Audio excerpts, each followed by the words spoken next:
There's not a fat lot I can say about this one, except that it's interesting.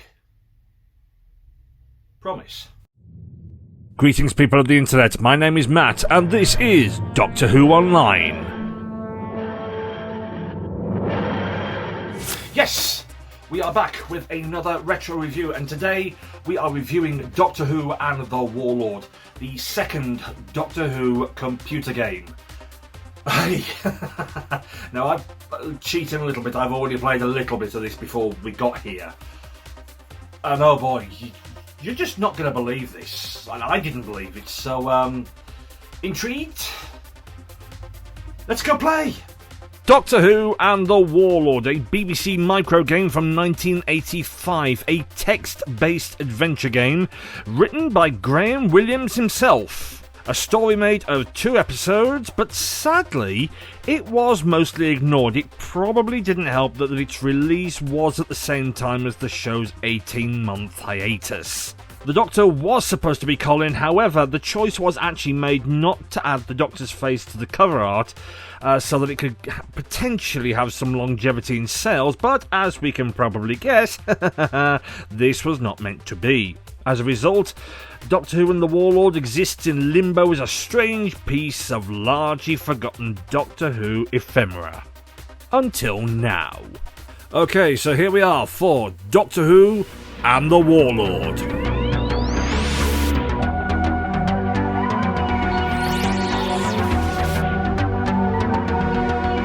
And by way of a very, very quick shout out, I would like to give a massive, massive shout out and thank you to bbcmicro.co.uk. And as you can see, this is an archive of BBC micro games. I mean, there's Pac-Man, there's Asteroids, yeah, pretty much, yeah, really classic stuff. But there's stuff here that just sounds so unbelievably nerdy. I mean, like Alien Research Centre and Moon-based Escape and stuff like that. So I'm going to be playing a lot of these games. But at the precise second, we are going to go into Doctor Who and the Warlord. And so, yeah, thank you, bbcmicro.co.uk, for making this website so we can make this video possible. Okay, so thank you, bottom of my heart, thank you so much. Okay, so with that, let's play Doctor Who and the Warlord. Okay, Part A or Part B? The agony of choice. We shall go for Part A. Doctor Who and the Warlord. The year is 2743. You arrive with the Doctor on the planet Quantaine, where a century-long war is just coming to a close. You emerge from the TARDIS to find a deep mist all around. Travelling north, you stumble into one of the last battles of the Long War. The Doctor, however, seems convinced that King Varanger, an old friend of his, is in some deadly danger, and presses on. Of course he does. In the confusion of the battle, you are separated from the Doctor and caught up in a skirmish. Something hits you on the back of the head. The last thing you remember as you sink to the ground is cries of Varanger! Varanger! Answered by the Warlord. The Warlord. Ah. Written by Graham Williams, no less.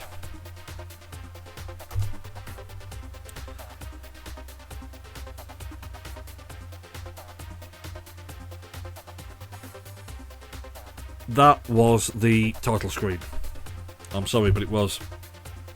No graphics, no music, no nothing, so it's a case of it is just a text adventure. But can you imagine being a kid in the 80s? You get this tape and you'd be listening to the Doctor Who music tapes as well. To, give it that sort of 80s ambience. Oh, let's try that, I mean, what can they do? Ooh, that works. Okay, you wake to find you are in a field. Near a tall tree, one sun is rising, the other is setting. To the north and to the west of you, very distantly, is the sound of fighting. But morning mist obscures the view south and east. There is no sign of the Doctor. In your back pocket you find a two-way radio.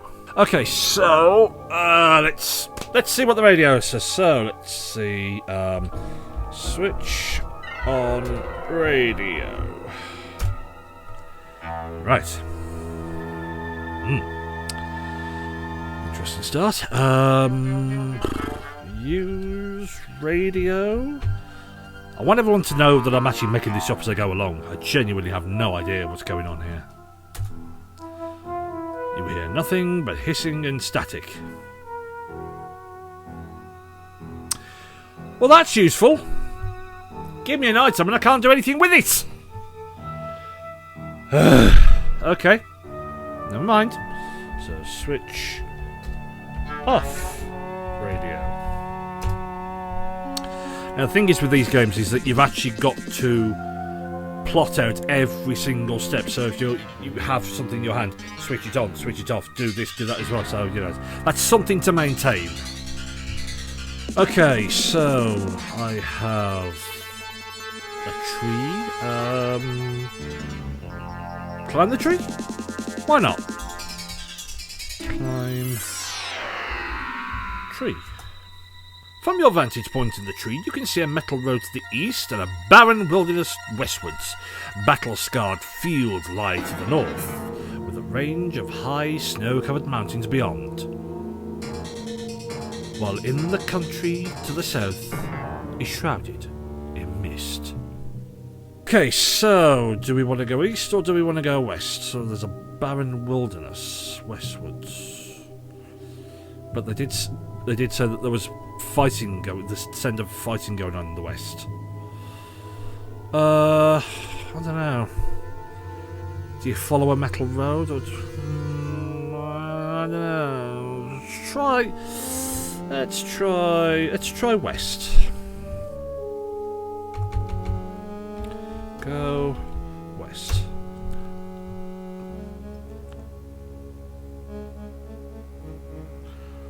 What the am I doing? I just sat here and said that you've got to do all these motions step by step. And I have just climbed a tree, decided I wanted to go west, and just yeeted myself out of that tree, falling and breaking my neck.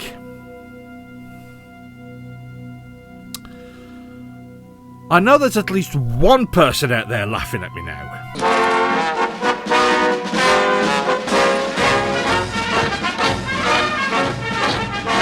Do you know, it actually does make me wonder what this game would be like if it was actually a Doctor Who RPG, because you could basically take all the text from this game and make it into a Doctor Who RPG. Imagine what that would look like.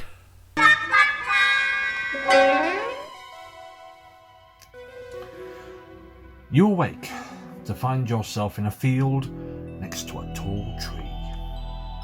One sun is rising while the other is setting. To the north and to the west of you, there is the distant sound of battle, war. But morning mist obscures your view to the south and to the east. There's no sign of the Doctor and no sign of the TARDIS. In your back pocket is a two-way radio. What do you want to do? Okay, I would like to use the radio, please. Okay, roll performance. 5. Yeah, it breaks. Okay, I will climb the tree, please. Okay, roll dexterity. 19. Not bad. You climb the tree with ease. And now give me your perception check. Okay, perception. 20! Very good, okay. From your vantage point in the tree, you see a metal road to the east, barren wilderness to the west. Battle-scarred fields lie to the north, with a range of high, snow-covered mountains beyond. While in the south is still shrouded in mist. What do you want to do? I would like to go west. Are you sure? Yes. Are you sure? Yes. Are you sure? Yes. Okay, you go west. And you fall out of a tree. Give me a dexterity save. Ugh. 1. Yeah, you're dead. You completed 1% of this adventure. Roll the end credits.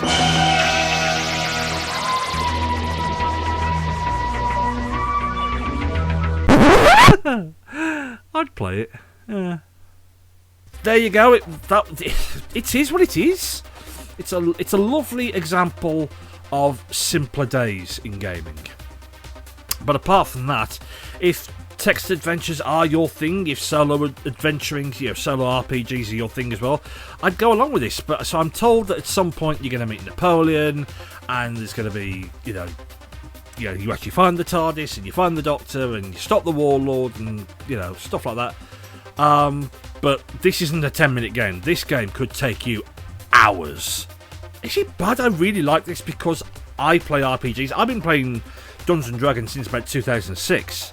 So really, I'm down for this. But like I say, it's very niche. It's a product of its time, and I think that's where it belongs. It's kind of there, floating around in the 18-month gap between Revelation of the Daleks and Trial of a Time Lord. It's a bit sad, really. It is a bit sad, really. So, that was Doctor Who and the Warlord. Like I say, very unique. Basic as all, but I liked it. I genuinely liked it. I like retro stuff like that. I love old computer games like that. That kept me occupied for absolute hours. And like I say, what I do love is the RPG element in it. Is that you could actually take the body of the text and actually make it into an RPG, which I really want to do. Get some chums around the table and you could all, RP and one of you could be the Doctor. Yes. Because it's not actually Doctor specific, even though it's supposed to be the 6th Doctor. And, get little figures and do the whole thing. Just possibilities are endless. What are your memories of the game? Did you play the game? Did you enjoy it? Were you underwhelmed? Let us know in the comments below. And also, if there's anything that you want us to cover in these videos, or if there's anything that you fancy us reviewing, let us know in the comments below. We will do our damnedest to get this stuff done, because, like I say, we want to really get some momentum with the channel now that I've come back finally. And like I say, hopefully you're enjoying the videos. The reception has been pretty positive so far, and we really want to keep that going. So please let us know. Talk the ears off us, please. We have ears. Remove them, chew them off. Doesn't really make a difference. Please let us know in the comments below and stay in touch. And like I say, we will see you in the next video. Thank you so very much for checking out the video, and if you are a newcomer to Doctor Who Online's YouTube, you are more than welcome. Please consider hitting that subscribe button and the notification bell to be told exactly when new Doctor Who Online content is uploaded.